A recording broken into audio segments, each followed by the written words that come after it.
অনেকে বলে আজকাল ডাইভোর্স রেট ভীষণ বেড়েছে। স্টাডিজও তাই বলে যে সত্যি আজকে ডাইভোর্স রেটটা ভীষণ বেড়েছে।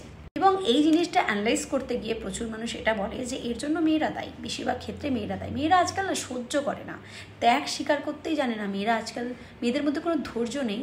এবং আমি বলবো এই যে অ্যানালাইজগুলো ভুল নয়, ঠিক। কারণ সারা জীবন একটা ভুল মানুষের সঙ্গে থেকে যে গালিগালাজ করছে, লাঠিঝাঁটা করছে, অপমানিত করছে, দায়িত্ব পালন করছে না, কোনো রকম লাইবিলিটিস নেই, একটা শুধু সন্তানের মুখের দিকে তাকিয়ে এরকম একটা ভুল মানুষের সঙ্গে সারা জীবন থাকার চেয়ে আলাদা হয়ে যাওয়াটা তারা বেশি প্রেফার করছে।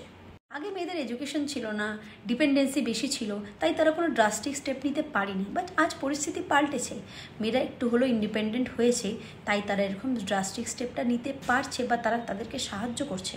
ছেলে হোক বা মেয়ে, কেউই আজকের ডেটে শুধুমাত্র সমাজ, প্রতিপত্তি, আত্মীয়স্বজন এই সমস্ত কিছুর ভয়ে নিজের লাইফটাকে ডিস্ট্রয় করছে না, এগিয়ে যাচ্ছে, নিজের লাইফটাকে ভালো বানানোর চেষ্টা করছে। আর আজকের ডেটে মেয়েরাও চুপ থাকে না, তবে সব মেয়েরা পারে না।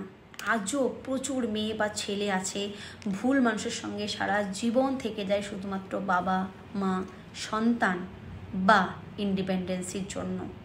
তারা আজও কিন্তু ভুল মানুষের সঙ্গে সম্পর্কটাকে বিচ্ছিন্ন করতে পারে না, তারা কিন্তু ডিভোর্সটা নিতে পারে না। তবে তারা দুর্বল নয়, তারা ডিপেন্ড।